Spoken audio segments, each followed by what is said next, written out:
Morning everyone. আজ সকালে একটু তাড়াতাড়ি ঘুম থেকে উঠে পড়েছিলাম। আসলে তোমরা তো জানো আজকে একটু বেরোনোর আছে। যদিও এই মুহূর্তে হয়তো তোমরা জেনে গিয়েছো যে আজকে কোথায় গিয়েছিলাম। সে যাই হোক, ফ্রেশ হয়ে রেডি হয়ে নিয়েছিলাম। তারপরে ছোলা ছাতু খেয়েই আজকে বেরিয়ে পড়েছিলাম। আসলে মাঝে মাঝে রিফ্রেশমেন্টেরও প্রয়োজন আছে। যাই হোক, আর বাড়তি কথা বলছি না, চলো গন্তব্যের দিকে যাওয়া যাক।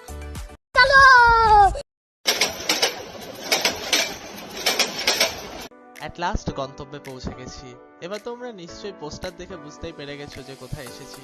কলোরব গ্র্যান্ড সেমিনার 2.0, যেটা অর্গানাইজড হয়েছে কলকাতার largest and oldest auditorium Mahajati সদনে। হলো সেমিনারে সবটাই তোমাদের সাথে শেয়ার করব। জ্ঞান, হাসি, ঠাট্টা, মজা এবং ইমোশন সমস্ত কিছু নিয়েই আজকের দিনটা বেশ ভালো কেটেছে। সঙ্গে থাকো, আশা করি তোমরা উপভোগ করতে পারবে।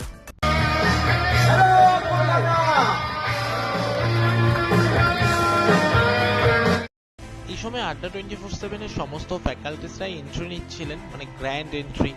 তারপরে তাদের মহা মূল্যবান সব বক্তব্য রাখলেন এবং আমরা সেখান থেকে ঝুড়ি ঝুড়ি জ্ঞান অর্জন করলাম। যাই হোক, অনেকক্ষণ ধরে এন্ট্রি পর্ব চললো, এবার একটু গান শোনা যাক। আর এই যে ইনি হলেন পার্সোনালি লাইকেস্ট টিচার। পরিচিত হাতের আদরে সুখেতা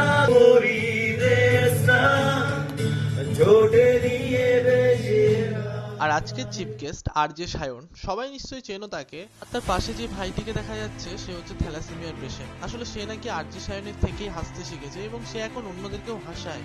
আর আজকের one and another chief guest Abhirup sir. মানে তাকে চেনে না তো এমন লোকের সংখ্যা খুবই কম। তিনি তো আমাদের সকলেরই আইকন।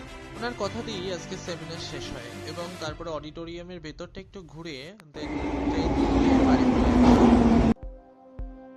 তারপরে ফ্রেশ হয়ে আগে রান্নাটা বসিয়ে দিয়েছিলাম। দেন গাছগুলোতে জল ফল দিয়ে খেয়ে দিয়ে আমি ফ্রেশ হয়ে পড়তে বসে যাই। এই সময় ম্যাথ করছিলাম। দেন তারপরে হিস্ট্রি দিয়ে আজকের পড়াটা শেষ করি এবং কালকের জন্য স্টাডি প্ল্যানটাও রেডি করে রাখি।